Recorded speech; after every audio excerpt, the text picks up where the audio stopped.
The stream and starting the recording. This is episode 503 of the OotiniCast.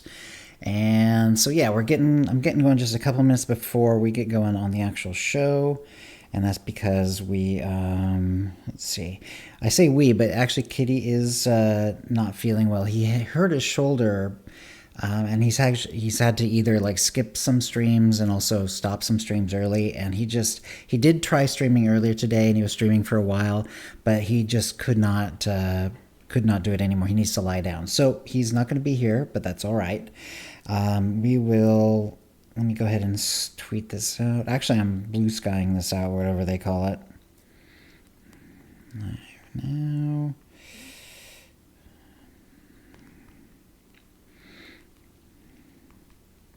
Twitch.tv. So we'll do the alerts that we're going. There we go. Let me go ahead and repost that. And I guess I'll still do it on X, although I'm liking that less and less. But whatever. Let's see. There we go. So yeah, I'll go ahead and do this on Twitter as well, or I guess X. And then, yeah, we'll get going. Let's see. Sorry, this just takes a little bit. Yeah, so Kitty, like I said, has had his shoulder injury. I'm not sure what it is exactly, but yeah, apparently it's pretty rough. It stopped a couple of his streams early and stuff like that. And he did stream earlier today, but his shoulder's really hurting, so he needs to lie down. So he just can't do the OotiniCast. And I get it. I totally get it. So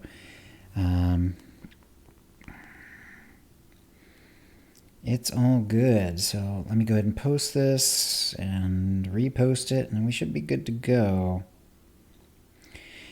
Yeah, so right now there's been a lot of people doing watching the SWTOR streams, which is fun, and I get it. It's because a lot of it is because of the Volptilla. So if you connect your Twitch account to your SWTOR account, use it at SWTOR.com, you can then get certain bonuses. And right now, because 7.6 has just dropped, this is when you can get the Amethyst Volptilla, which is really cool. So, all right, I think we're good. We're at the top of the hour. I'm ready. I'm going to just have a drink, and we will get going here.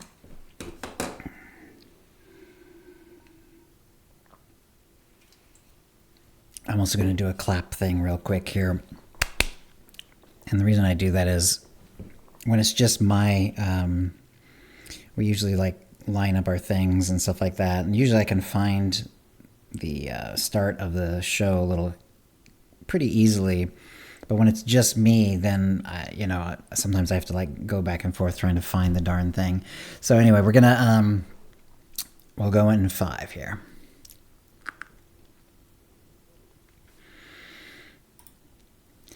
Hi, and welcome to the OotiniCast. Where'd you two find an Old Republic credit? This is episode 503, being recorded on Wednesday, December 11th, 2024. I'm your host, Chill, and KittyKissz unfortunately is having he's has some sort of shoulder thing going on. He will not be here.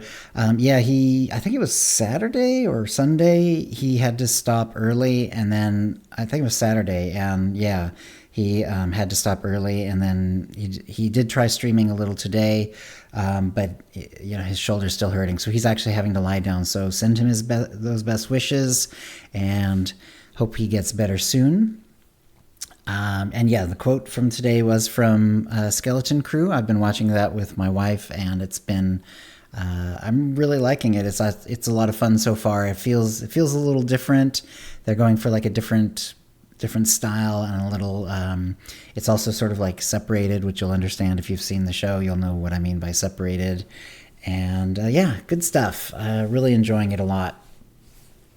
Anyway, so thanks also to the chat room. It's always a little tricky when it's just me watching the chat at the same time as doing the show, but I will do my best to keep an eye on the chat room as well.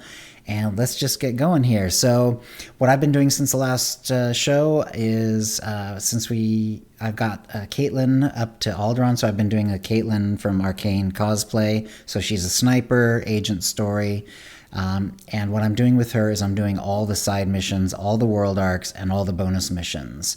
And so in addition to, of course, the class story. So it takes lots of time to do every planet, but that's okay, and I'm actually really enjoying it. I'm definitely seeing missions that I don't remember at all, that I may or may not have even done in some cases before. And yeah, it's been really interesting because of that. So she's like level 50 something, 8-ish, I think. Yeah, getting way up there. And we're on the bonus series on Alderaan, so we're not even quite off of Alderaan. We're not even actually out of Act 1 yet, and we're almost level 60. So yeah, and I was just doing regular crew skills, but then I realized what I should be doing is making her my Imperial side main, because for a long time I had different mains on. And then I always mirror my mains, usually. And I did have them mirrored before. But what had happened was the Jar Jar Joyride, which is the main operation I do, which is with the guild, is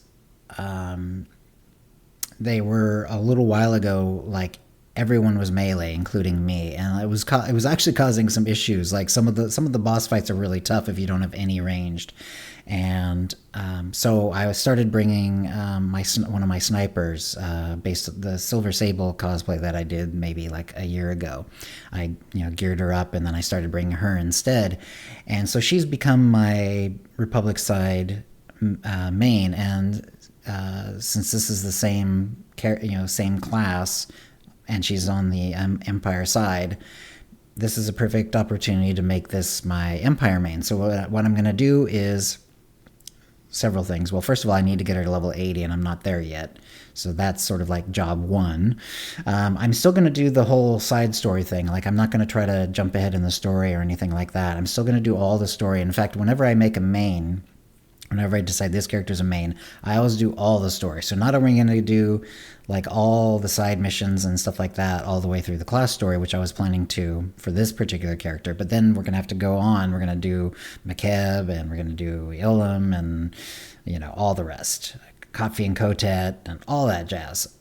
Tons of story, but that's more of a long-term project. First of all, I need to get her to 80 so that if we do an Empire side operation for the Jar Jar Joyride, I will be ready to go.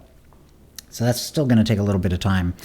And the other thing is, because she's going to become my main, I also dropped slicing and made her a biochemist. And that's just so that when I'm in an operation, she'll be at level 700, and I will have, I'll make a reusable for her. So I won't have to think about stocking med packs, stocking stims, or stocking adrenals. I can just have one of the reusables ready to go, and she'll be just set. Like, I won't have to think about it, which is perfect for me. That's how I like to do it.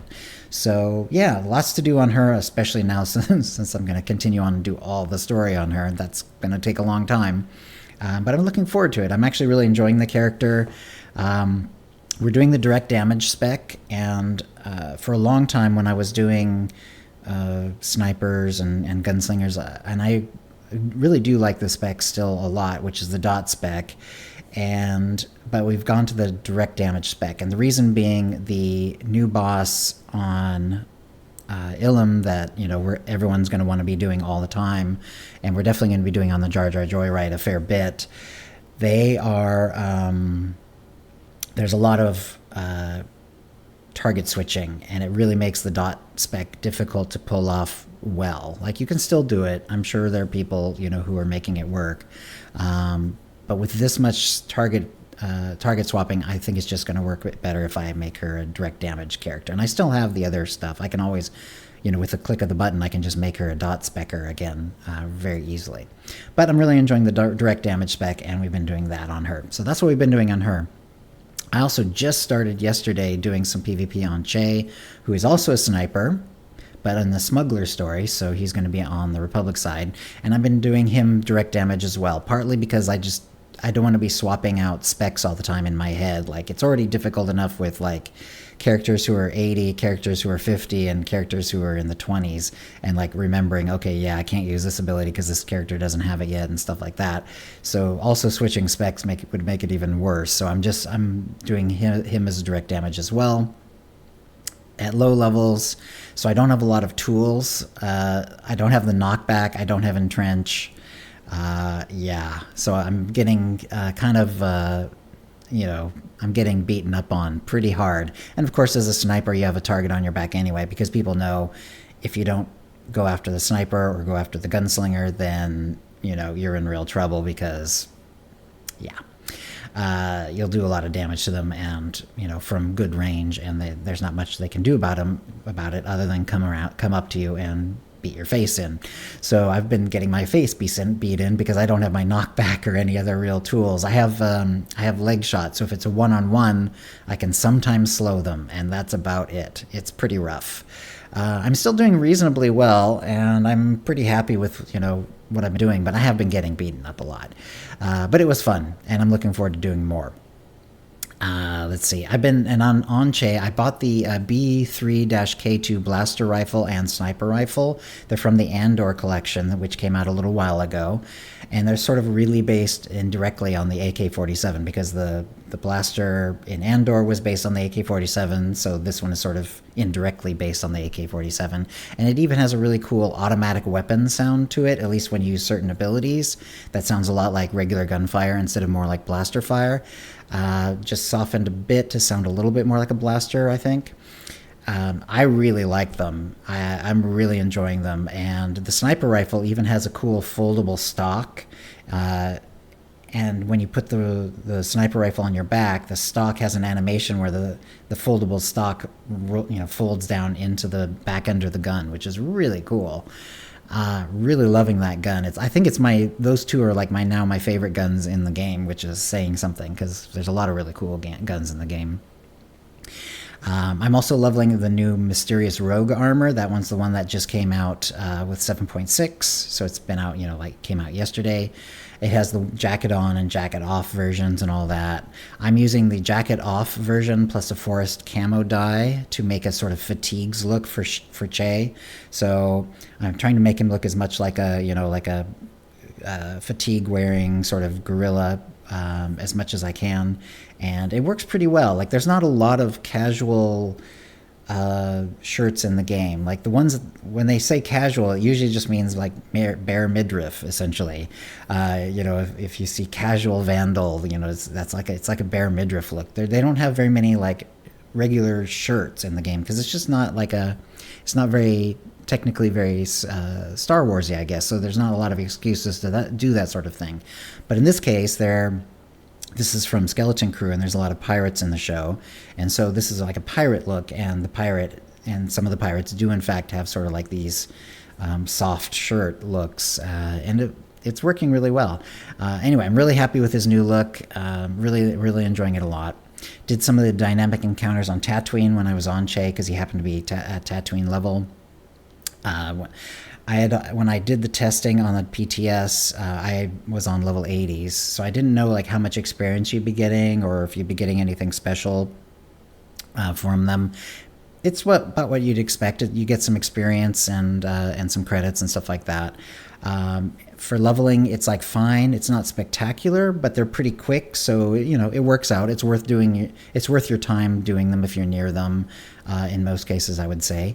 And it's definitely fun to do, and it's kind of neat to see these new things. And it's also sometimes, like, especially for the ones that are like everyone can help you with, like some of the invasion ones. If there's other people helping you out with them, it goes really fast, and it can be pretty fun too.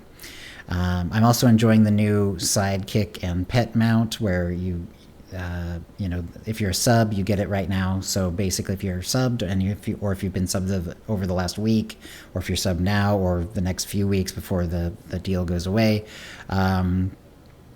then you get this mount that'll actually show your active companion, as long as they're sort of humanoid and sort of reasonable sized. Like Treek doesn't work, and like Bessie doesn't work. T1 won't show up, but most humanoid ones will. And anyway, it's really fun to have them hanging out on the sidecar, and then having your ground-based pet in the back. That's really cool. However, there's a horn. When you mount up, there's a horn, and then it's also the flare. The flare is a horn noise, beep beep beep beep. Unfortunately, it's spammable, and so I knew I would, and I already have encountered it on the fleet by people just standing like either in the main area or next to the life day vendor and just going beep beep beep beep beep beep beep beep beep. It gets really annoying. So yeah, I mean, hopefully either people will get tired of it and it won't be an issue longer term, or if it continues to be an issue, maybe they'll put a cooldown on it or something, or maybe like, I don't know how that works, but maybe some sort of cooldown or whatever. It'll be fine.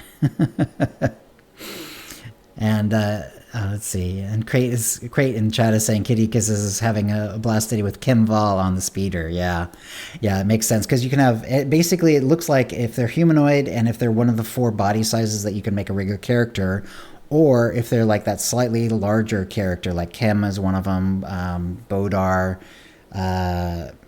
would be one of them, stuff like that. The larger ones like that will fit as well, which is really cool. I saw I was on a character and I tried it on, and they had Dread, the it's one of the cartel droid ones, and that one worked. That was pretty funny. So yeah, it's pretty cool. Let's see. So I am hoping they put either I hope that people get tired of beep beep beeping all day, or if maybe they'll put a cooldown on the horn. But whatever, it's all good. I found some weird bugs in the daily areas last night in 7.6 and under the new patch. I was having trouble, especially in the black hole.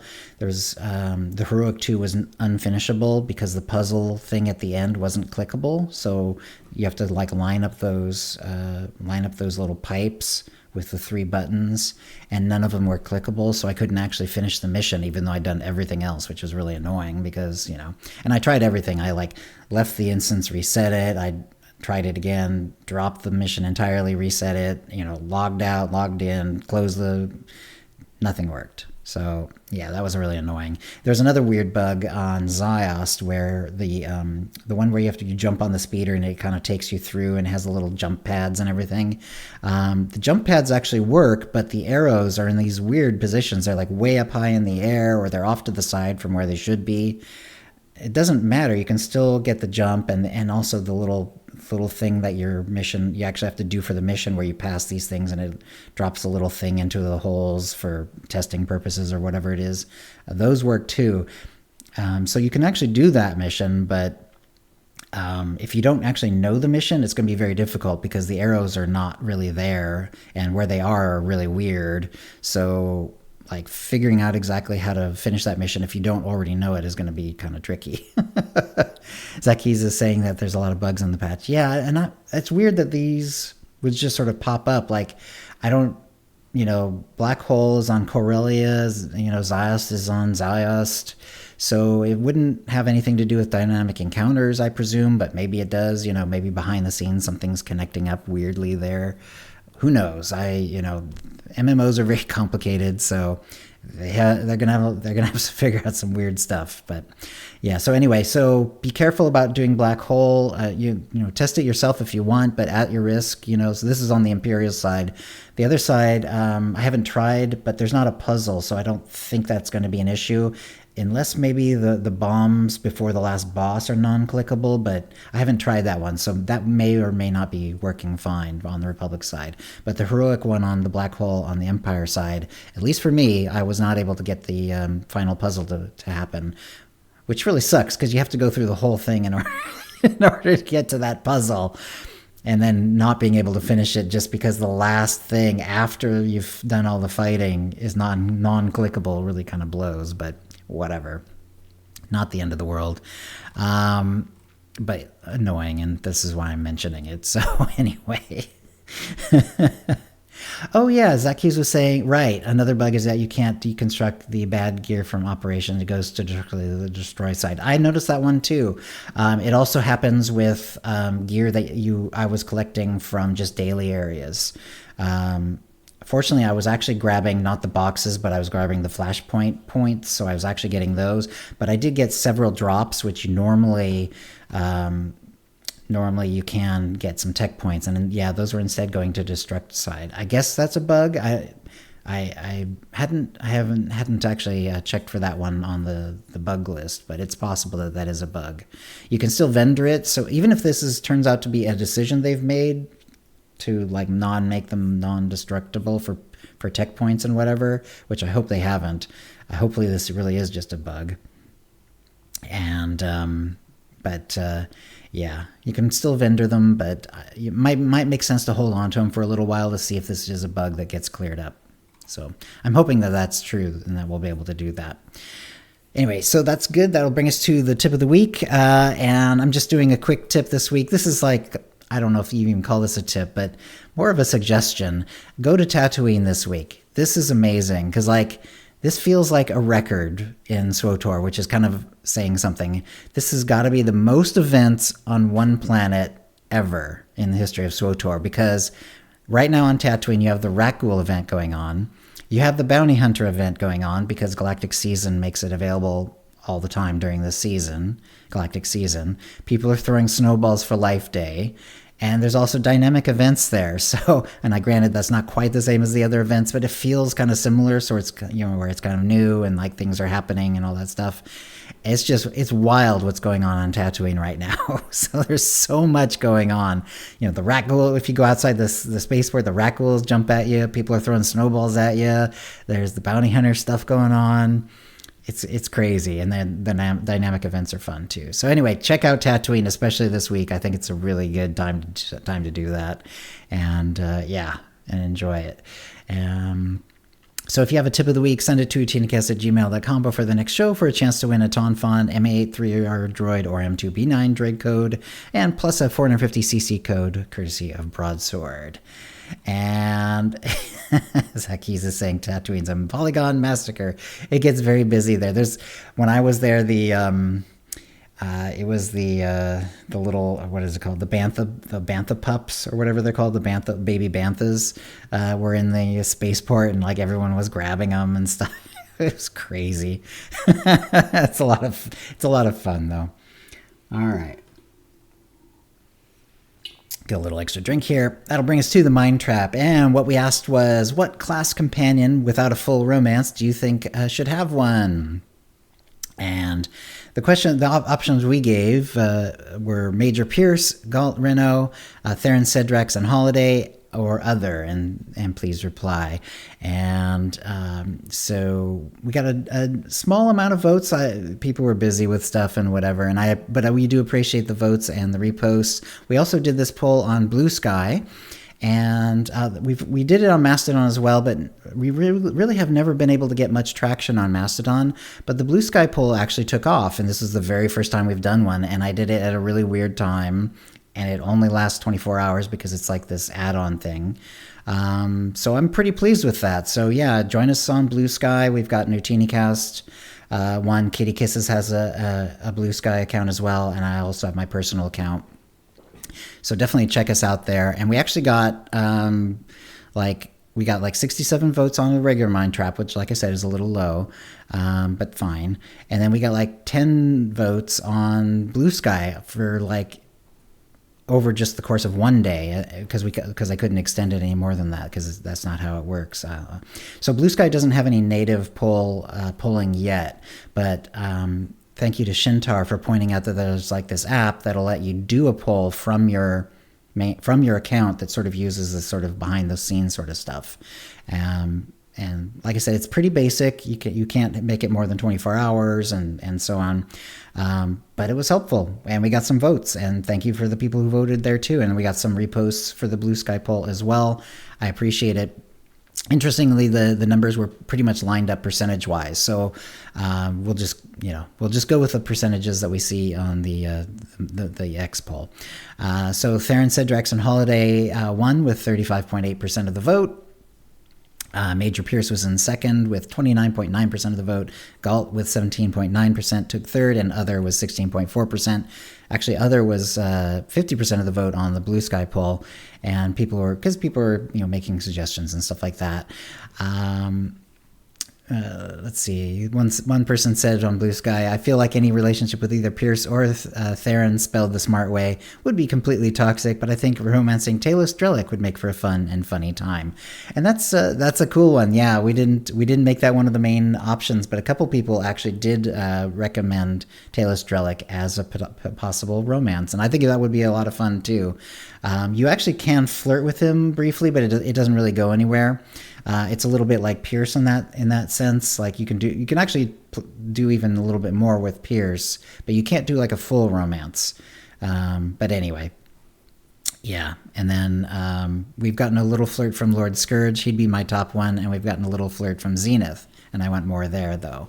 And I've always wanted a Talos Strelick one as well. And then Iris on Blue Sky said, although I'd love to see a poly relationship with Theron and Holiday, I don't want to see how Reddit and the forums would handle it. Fair enough. Yeah. I think it would be interesting but yes, I can see why that would be difficult for, people's brains to handle. People's brains explode when you do anything that's slightly outside the norm. So that's how that works. I actually, let's see, Shia Satura said, Major Pierce for the warrior and Fidelton Rusk for the knight. For the same reasons. They're part of the military of those factions. They can handle themselves. They're mature. They're loyal, unlike Malavi, brave, and much. And let's see, and I'll be forever sad that they weren't an option during the class story. And Keelan Wright also said, Talos Strelick, give me my nerdy archaeologist, which is really cool. So yeah, lots of people having fun with that one. I tend to agree. I mean, I think all of those would be interesting. I do sort of agree. Someone said, like with Galt Reno, it would kind of ruin the Hylo Viz romance with Galt, and that's fair. But I do think that Galt would have actually made a pretty reasonable romance arc outside of that fact. And I can see why the Hylo Viz sort of makes it so that they wouldn't make that one of the romance options. But Galt's got a great voice. He's a really interesting character, and I think he would make a really interesting romance character for romance partner for the characters. But yeah, there you go. Anyway, really fun. So people had a lot of fun with that one. And of course it would be nice, if there were more options in general for the class story, especially since for the original class story there weren't any same-sex ones, which really limited things. In fact, if you notice, like all the ones I chose, and also like the one that came up the most, which was Talos Strelick, which all of those are males because there's just not as many female options. There's several class stories that have two, for the male characters who have two options of companions to romance. There's no such thing for female characters. So yeah, a few more would be really, really cool. All right, so that'll bring us to the news, the holo feed. Active subscribers getting a new ride beginning 7.6. We've sort of mentioned this already.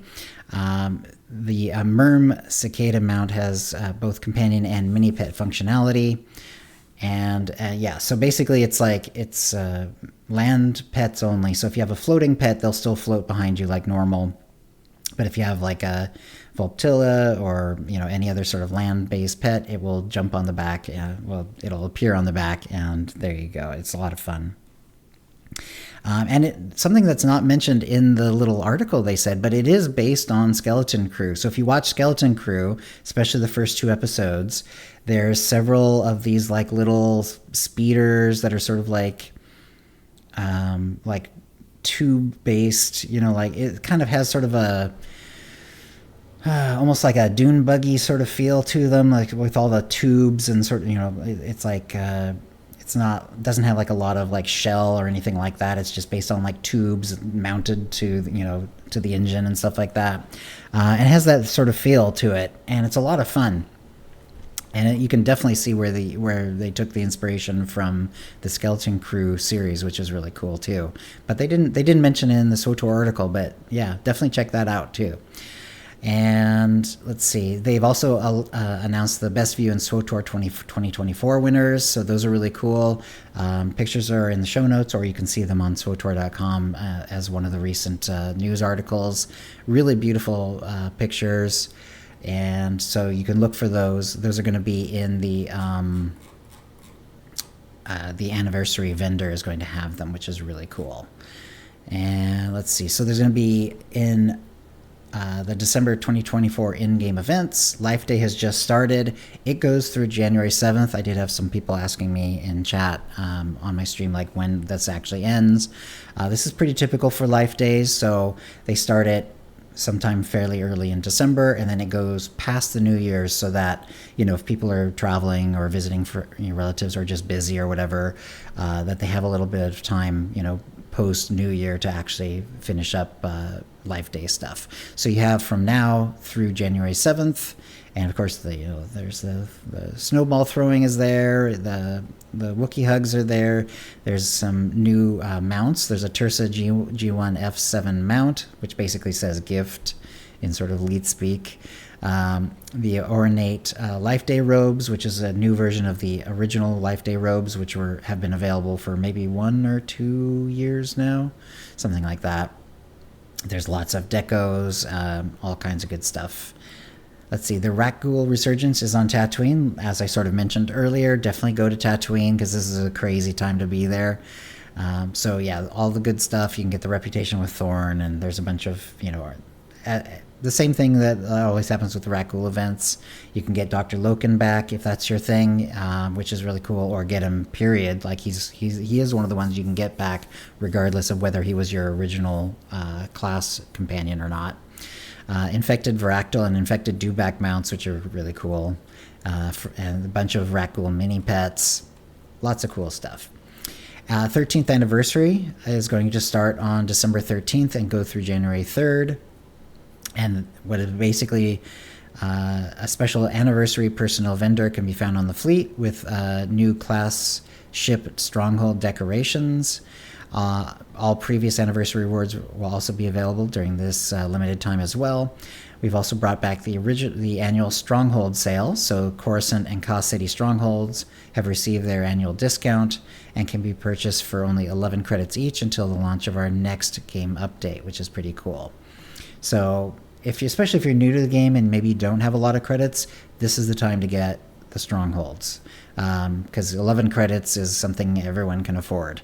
And it definitely gives you some options. There's a Stronghold mission on the fleet and also on your capital world that you can look for, that will, when you do it, you will get a bunch of decos. So even if you're brand new to the game and this is your first Stronghold, if you do that Stronghold mission, which is in the Stronghold section quadrant of the fleet, is probably the easiest one to find, then you'll get a bunch of decorations, including some utility decorations, which is really nice. Yeah, and good stuff. Good stuff. Yeah, and I'm gonna be checking out the winners of the Best View on SWTOR contest. Really looking forward to that as well. There's also going to be a double XP event. That's not going to quite happen yet, but it is happening in December. These are all the events happening in December. The double XP event is going to be starting December 22nd, and then it's going to go through January 2nd. So it's a little more restricted, and I'm actually going to miss part of this for sure, but that's fine. You know, I don't.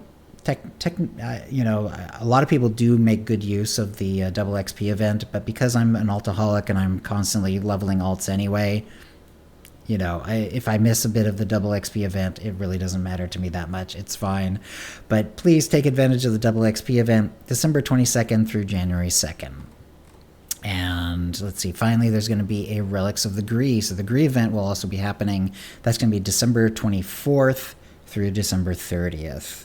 And when that comes back, there's, you know, the special bosses, you know, the area opens up, you can get a bunch of cool armor, Some of the cool mounts are there. I like the cyan sphere, the blue sphere, red sphere vehicles are all very cool. There's, all kinds of cool stuff there. So, Zacky's is saying, yeah, I'm poor. So, hey, perfect time to get those strongholds taken care of. And just having the strongholds, it can be really useful as well, because like, depending on which one you have, you can actually from there, if you're a subscriber, you can go directly to the planet. You can go to your ship. You can go back to the fleet. It's good stuff. Normally you have only 2 of those options, so you can normally go back to where you came from, or you can go back or you can dump yourself out. I believe the other option is to go to the planet that you're on.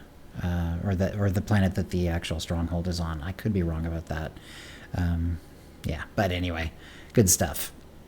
And of course, it's actually really nice also to be able to have a stronghold with some utilities, like vendors are always nice. Mailbox, GTN, legacy storage, regular storage, even guild storage is available. All of those are really useful. So it's a great thing to have, is just so if your inventory is full, if you don't want to do if you don't have the sale thing quick available, or if you don't have the sales droid available, you can just jump up to your stronghold, jump back to where you were, and you're good to go. The SWTOR's Mac launcher testing is moving to open beta, which is really amazing. So they did some early testing already. We knew about that. They did the launcher tech test before, and now they are they say we're letting you know we feel comfortable in releasing the Mac launcher as an open beta test in the coming weeks. This will be available to anyone who wants to check out SWTOR on their Mac machines, as long as you provided that you meet certain minimum requirements. And there's going to be a certain chipsets, certain Mac OSs. And they will not work on pre-2020 Intel Macs. Interesting. So when they're ready to launch the open beta test, they'll be providing a space on the SWTOR forums primarily for the Mac launcher open beta test communications and feedback. And that will be available for both subscribers and preferred players. So you won't necessarily have to be currently subscribed. Even if you're just a preferred player, you'll be able to do the Mac beta if that's your thing. If you need to know the exact system requirements, then they do have that on their article on SWTOR.com. Let's see. PvP Season 7 Path to Mastery is now started. I did a little bit of it yesterday. I've hardly gotten anywhere on it so far, but that's the point, is you just you pick away at it and you get there over the course of the season. Players can group up with 4 players max, down from 8. That's one of the main changes in PvP in general. That's not specific to the season. That's just, a change that they made. And set bonus effects on level 75 spoils of war gear are disabled. So for people who have level 75 accounts who haven't subscribed since then, since the last expansion, and sort of locked their characters at level 75, some of them have really good gear and they're never gonna out-level it. So they sort of dominate that space. So this sort of weakens that a little bit at least. They'll still have very good gear though, so they'll be doing just fine. But at least it'll take away a little bit of the extra power. Anyway, the season itself, season 7, called Path to Mastery, will run for 16 weeks. It's just started, so the 16 weeks start now. Let's see. So you can get up to 4 weekly objectives. Free-to-play and preferred players have 4 weekly objectives, but you can do all 4 of them. Subscribers have 6 weekly objectives available, but you can do 4 of the 6. But either way, you can do 4. There are red and blue flag toys. Those are pretty typical. There's a new legacy title of Pathfinder, meta achievement title of Seeker, character title Master of Paths, and a new emote called Honorable Bow, which I think looks really cool. I can't wait to try that one out. There's new armors, and they're both sort of have feathered looks on the chests and shoulders mostly, and as well as on the headpiece, and a little bit on near like the boots, like at the bottom of the leggings. And so the Plume Scout, Plume Trapper, looks kind of cool. I'm trying to think of like maybe a cosplay I'll do with them or something like that, but I'm not sure. And there's other decos, so they have the bigger trophies and stuff like that, all that good stuff. There's also going to be, you can also go to the vendor and pick up things that you want from previous seasons, and there's a whole list of them on the SWTOR article. It's also in the show notes, but I know most people don't necessarily have access to that. But SWTOR.com, if you go to the PvP Season 7 article, it will also list what vendor items are going to be coming at what time. So there's a rotating group of items, and then it's going to change. So if you need to know exactly, if you're looking for something specific, that's how you can sort of figure out when it's likely to come or when it will come. All right. So 7.6 now live. Dynamic Encounters is available. That's on Hoth and Tatooine. And for right now, the Hidden Chain invasions are also happening. So Dynamic Encounters is sort of permanent in general, but there are certain ones for Hidden Chain invasions relating to the whole Hedicol storyline. And those are only happening for a limited amount of time. It doesn't say exactly, I don't think. Yeah, I don't think they've let us know exactly how long they're going to be happening. But obviously, if you're interested in like the special armor that those drop or whatever, or if you just want to see it for the storyline, you should be doing that sooner rather than later. Let's see, if you did get the meta achievements on the PTS, and there's also going to be some special pet showing mounts that are going to come as well. And there's a little bit of an article about that later, so we'll talk about that more in just a little bit. The Propagator Core XR53 Operation Boss is now live, and yeah, it's really cool. It's XR53 is a Rakatan droid replicator trying to fix itself by harvesting resources, and it has story and veteran modes. This is also where you get the new augments, both the materials, but also the actual recipes. In fact, Zaki's got one of the augment plans, which is really cool. And we also now know what it looks like properly because there's a picture of it even if you don't go into the operation, the article has a picture of the new boss, and it does appear to float. Like, it didn't have any legs, so the joke was that we didn't know if it was actually floating or if it just didn't have its legs showing yet.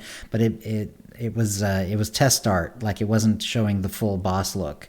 But now we know what it looks like. So it is a floating droid, and a lot of flashing and buzzing lights. It looks like it's going to be a lot of fun to see the final version. I'm planning on seeing that on Friday with the guild, so that'll be a lot of fun. There's 3 new levels of augments. It's very difficult to talk about on a podcast about like all the little details, the little fiddly details of getting the augment recipes and then getting the stuff from the boss, but also the stuff you have to craft and the other stuff that you can get. It includes, all kinds of outtray materials, which are going to make it difficult and expensive. You can buy them on the GTN, people will be able to craft them. They're going to be expensive. Anyway. But if you have at least like blue or purple augments, yes, these will be an improvement, but having any augments is better than, waiting for like the very best augments in the game. So yeah, there you go. Let's see. Yeah, Life Day, the new Cartel Market offerings are out, which I talked about some in my week because I've already bought like the pirate outfit. They also have like pirate themed weapons. There is a new long hairstyle, which is made available to players for free. And it's sort of similar to the other long hair one, which sort of comes both on the back and also on the front shoulders of characters. But this one only comes over one shoulder. It does look a little bit different. It also seems to be like sort of parted on the side. So, it's sort of another long hair look like that one, sort of, but it's still sort of wavy like that one is. But it like I said, it's a little more parted on one side, and it only goes over one shoulder and the front, stuff like that. So it definitely has its own unique look.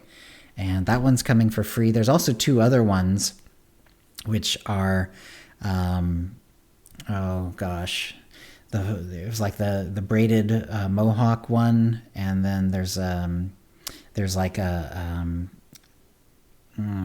I forget what it's called, but it's a sort of short, a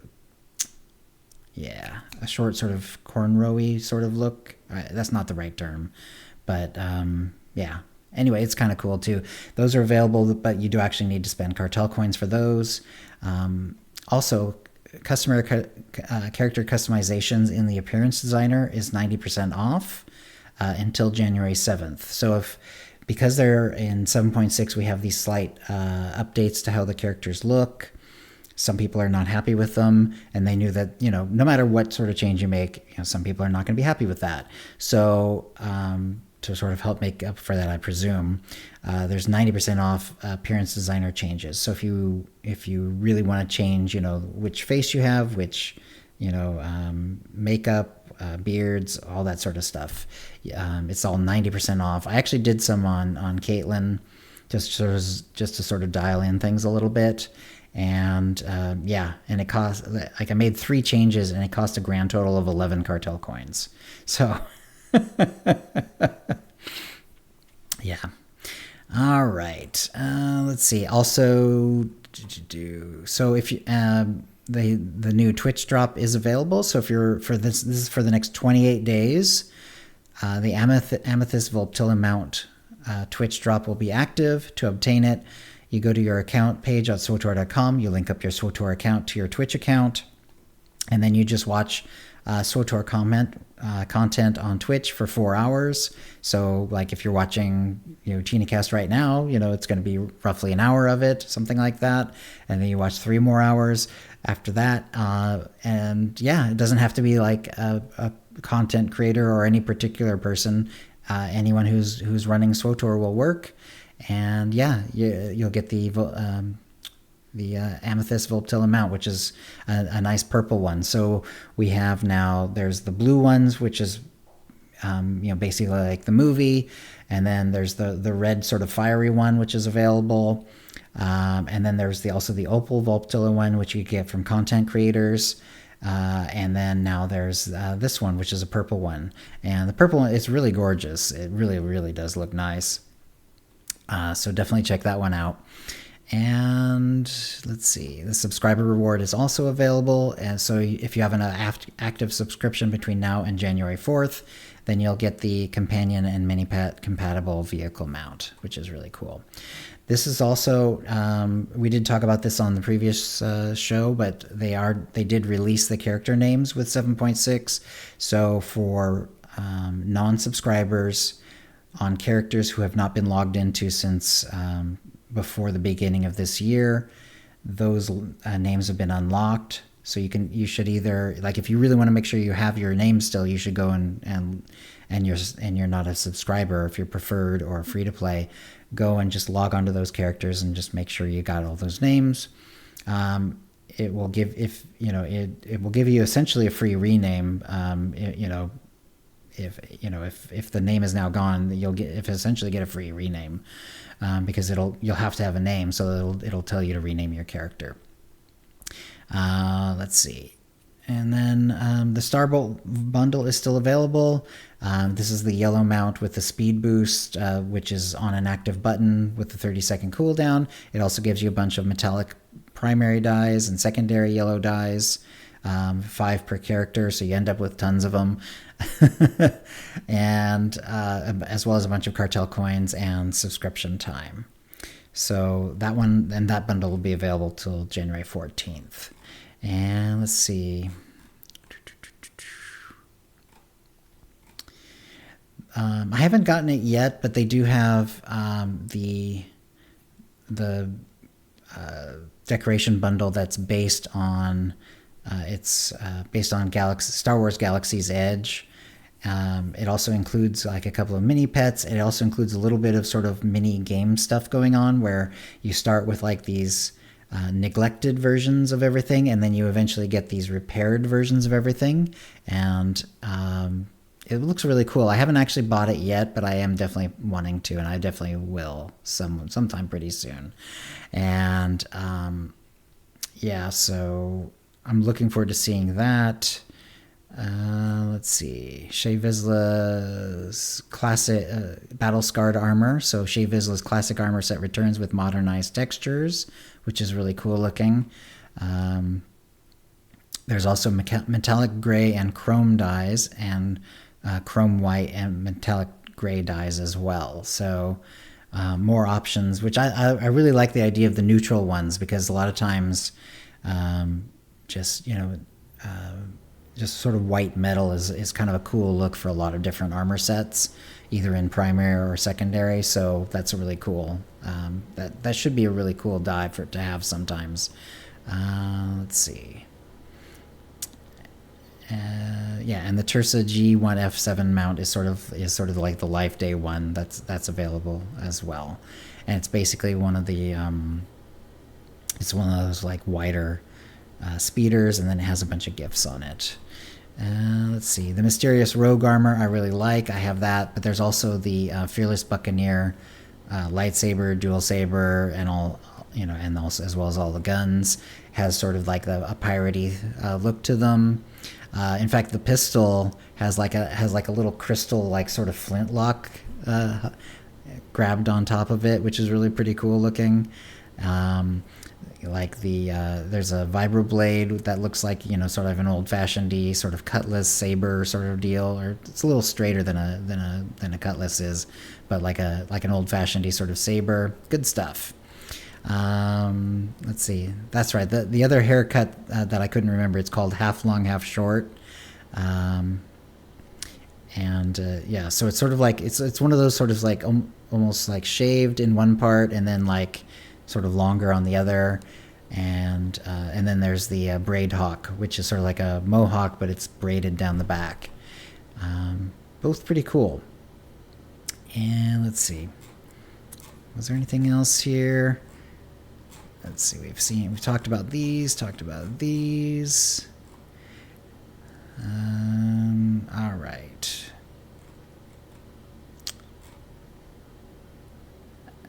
Let's see. Jackie did highlight something about the appearance designer cost changes. For the, let's see.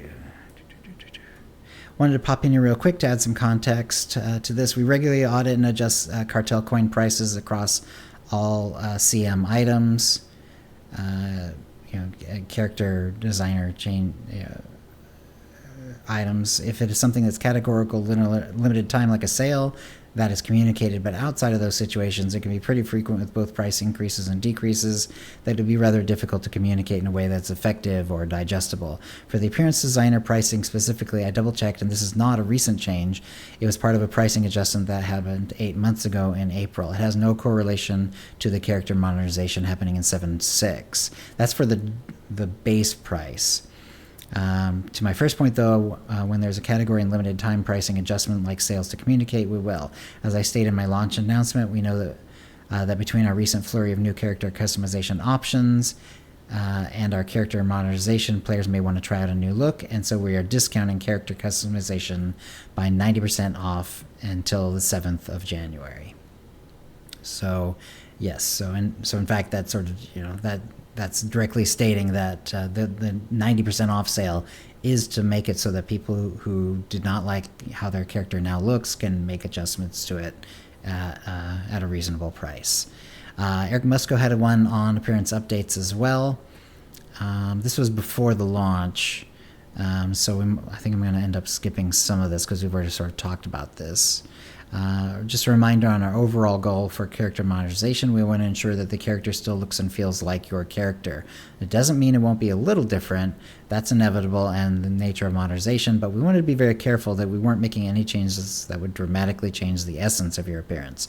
Of course, some people feel like that's happened anyway, but, everyone's going to have opinions on that. Let's see. We've changed quite a bit. Let's see. So yeah, even at the last build of the PTS, there were still a few tweaks that we wanted to make sure to hit before we went live. And so for anyone who played on our last build, you'll still see the following changes since then. Character's teeth will no longer have the same color or texture as the character's skin. Gotta love that. Characters are not as orange or red due to changes in skin shading. Dark side lighting is improved for skin textures. Shader changes were made to skin lighting to slightly improve the appearance of muscle definition and structures like cheekbones and noses. And the abundance of eye sparkles seen in eyes has been lessened. And we're not done yet. So in other words, even though that 7.6 is live, they're still going to be working on these appearance changes. There are a couple of bigger bugs we still want to address, but they're not resolved in 7.6, such as head seams. That bug isn't new. It's been around basically since launch, but when we point at our character models for modernization, say, look at them, any bugs, old or new, are going to draw attention. Just know that we are tracking these types of issues and we'll provide updates when we can. We also encourage players to report bugs when they see them as well. Similar to reporting from the PTS, please include character sliders when submitting reports about character looks specifically. Additionally, providing screenshots in various lighting, such as cinematics and indoor-outdoor lighting, would be helpful for us to gather. Our goal is to have character modernization for these races to be in a solid place before moving on to modernizing the others. And we're stoked to finally see character modernization hitting the live game with 7.6 tomorrow. And as a reminder, we're discounting customizations on the Appearance Designer at 70% off till January 7th. There you go. And the MK85 mount reward will be in achievements. This is a different one. So I can confirm you'll still definitely get your MK85 as intended. It'll happen, though, in our next patch, which should happen in a week or so. And one nuance to be aware of is that you won't receive the MK85 or the Lair boss titles, if you haven't yet to receive those, via in-game mail like many of the other rewards. These rewards are distributed differently, which is why they weren't in today's patch. They're actually attached to in-game achievements, so you'll need to go there and then claim the reward from them. So if you did get the do the MK85 achievement on the PTS, then it will be in probably a week. It'll be available, but it won't happen in mail. It'll happen through the achievements. I don't know how often you've seen that, but there are certain achievements in the game where a title or a pet or a deco or a bunch of other stuff is potentially available, but you have to go in and click on it individually for that character. And then if you want another character, you go into the achievement again and go grab them from that. There you go. Apologize to both the confusion and delay on those rewards being granted. We know that coming at them at different times and also through different streams can be a little confusing. We don't love it either and would like to clean this up in the future. And that was from Eric. And let's see. So one more thing from Eric about the appearance updates. Hey folks, if you haven't done so, definitely read my previous posts, as it will highlight a bit of the history of modernization from live stream announcements through PTS and now to launch, especially for the specific changes we've made. I'm going to reference that a bit in this post. Before I get to that though, there's a TLDR. 7.6 was a huge step forward for us and a culmination of an art and tech effort to modernize our characters for the first time since our game's inception, which is amazing. But that huge step is only our first, and we aren't done. Our modernization efforts means subsequent changes can and will continue. First up, thanks for your feedback. We know coming into character modernization that we wanted to take extra care regarding changes we make to your character's appearance. It's one of the reasons why, to reiterate our goal from my original post, we wanted to make sure that you maintained your identity as a character after modernization, but that didn't mean there would be no change in appearance, as that is necessary to the modernization process. So it was important for us to try to match up both our own artistic goals and the feedback we were receiving from the PTS. In our last post, I talked a lot about what we changed from our initial post launch of PTS through its run and now to live. For this post, I want to talk about how these changes were made, because that context, if you want to peek behind the curtains a bit, will set up some good context for what we're looking towards changing as we move forward. Let me define two different terms for you really quick that I'm going to use in the post. Artistic changes. Anytime I refer to artistic work, I'm talking about some kind of change being made by hand, by an artist on our team. Imagine someone holding a paintbrush, painting some details on your character's skin or hair, etc. Example, I apply some lighter colors to skin tone 3 of human around the eyes for some specific effect, hand painting this effect. Programmatic changes. Anytime I refer to something being programmatic, this means something that's happening automatically and across everything all at once, like a filter. Example, I programmatically make every skin human tone 1 shade lighter. So with those two terms in mind, I want to talk about how we went about making some of the changes we did during PTS, why and what we're adjusting post 7.6. Early on, you will all very likely be familiar with our common piece of feedback that a lot of the texture work that we did, which was artistic, went too hard. Now, that was caused by a shader bug, programmatic, which we addressed, but even after we fixed the bug, we were still seeing a lot of that sentiment. The places we saw this most was for things like wrinkles around the face and so on. So, given how universally the feedback we were seeing was around the hardness within our texture artistic work, we decided the best course to address the feedback was going to be programmatically. So even though that would be a more universal change, it would still be levers that we could pull within it. So let me give you a very specific example of what you've seen play out in 7.6 to showcase this. We're able to tone down the definition of wrinkles and hardness within the textures, but since this is programmatic, it means that other texture definition, like your sweet abs, also lost some definition. As we went through the PTS, we were able to tweak multiple of these variables up and down to try to land at a place where we felt met our goals while still being as reactionary as possible to the feedback. Again, another example. What you see in 7.6 now is that the abs are not 100% as defined as they were in pre-7.6, but it allowed us to similarly tone down some of the hardness seen in the textures elsewhere, such as face wrinkles. Interesting that those are so connected. This isn't part of what Eric is saying. This is just me talking here. It's interesting that those aren't separated. Those are on the same dials and stuff. Interesting. It does give you a hint of what's going on behind the scenes. Let's see. As we continue to plan beyond 7.6, we have a few primary initiatives we want to tackle. Replace overall programmatic softening with a more targeted, artist-controlled softening of facial features while keeping definition in other areas. Well, there you go.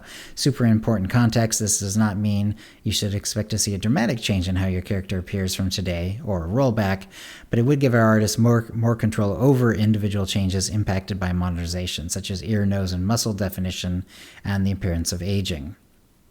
It's interesting that they mentioned ears too, because even in the game as it was before, there were certain ears that had a lot of detail to them, and others that were pretty simple, pretty simplified.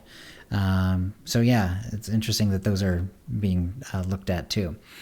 Textures on vibrant colored species such as Chiss. So a couple of notes here. This would be helped by the first change moving away from programmatic softening. Also a fun fact, Chiss is an example, technically used human textures, so this isn't like adding a new species. This is more about having a bit more artistic control over how existing textures interact with non-human skin tones. Interesting. And I did notice several people saying on different, on Blue Sky and so on, that they weren't particularly happy with how their Chiss were looking. And that may be just because Chiss do have such unusual skin tones, compared to what we're used to as humans, that changing some of the looks. And then applying them to the Chiss would make it sort of look different, which is kind of an interesting idea. Neckline seam. I talked about this in my last post, but obviously we're aware of and investigating this as well. This isn't a comprehensive list, but these are the high nails that we're talking about, meaning the ones that they're hitting first, that we're talking about through and prioritizing right now. Let's see. We know these changes to your characters feel and are personal to you, and we are taking them very seriously. 7.6 has set a baseline that we are so excited about, and so continue on this journey with us. Keep giving us feedback. I'll do my best to make sure you stay informed on exactly what we're planning, what we're changing and not, and why whenever possible. Thanks, Eric. Thank you, Eric. It's really good to know, that all these little details behind the scenes, and how much they take into account, when they see people talking about how they don't like how their characters look more wrinkled or whatever. They are working on it, so that's cool. Again, the Amethyst Voluptil is available. Watch 4 hours of SWTOR streams on Twitch after you've connected your Twitch account on SWTOR.com. And also, yeah, Skeleton Crew, fun series. Definitely check it out. I believe, as far as I know, KittyKissz is watching it as well. So we'll probably have some more to say about that next time. There were 2 episodes that came out a week ago as sort of the premiere, and then one that came out yesterday or the day before, technically. I think it's just yesterday, actually. Anyway, so they're on a cadence of 1 per week. So they'll still be coming out as of the next OotiniCast, which technically it should happen on the 25th, which is Christmas. We'll probably end up moving that, but I'm not exactly sure where at quite yet. It might be the 23rd or 24th. After is not good for me because I'm going to be doing some traveling. So, but we might even bump it, but we'll have to see how that goes. Anyway, yeah, so lots of good stuff happening. Definitely check out 7.6. Lots of good stuff happening. Lots of interesting stuff happening in the game, and go to Tatooine, check that crazy planet out. There's never, as far as I know, there's never been a planet with more events going on at once on it. It is absolutely insane and really wonderful to see. So check that out. If you have any, if you'd like to play with, I guess that's a show then. If you'd like to play with us in the Utini Knights Guild on the Republic side of the Tailshawn server, or in our Utini Rage Guild on the Empire side, do a /C join Utini to join the Utini channel and let us know you're a fan of the show. You can email questions and comments about the show to utinicast@gmail.com. Follow us on Twitter using @UtiniCast or Mastodon @UtiniCast@Mastodon.world. And we do now have a Blue Sky account as well. You can find contact details for us on our website, utinicast.com, which includes how to subscribe using iTunes and the rest.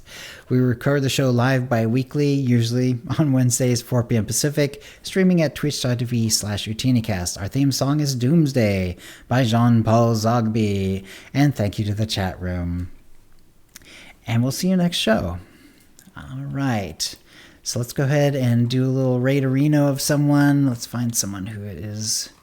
And thank you, really do, chat room, thanks for coming. I tried to include you some, but it's always hard when it's just me, but I do appreciate it. I do appreciate it. And let's see, I need to get over to the stream manager, I think. That's usually the easiest way for me to find someone to raid. All right. Anyone who we're following is doing it. Here we go. Let's do Magic and Comic. Magic and Comic's pretty awesome. And let's go say hi. Looks like she's rocking and rolling. Thank you for coming. And yeah, so like I said, we'll have to keep an eye out for when we're actually going to do the next OotiniCast. It probably won't be on the 25th, but it'll probably be close to it, or we might have to bump it. I'm not sure. Anyway, here we go.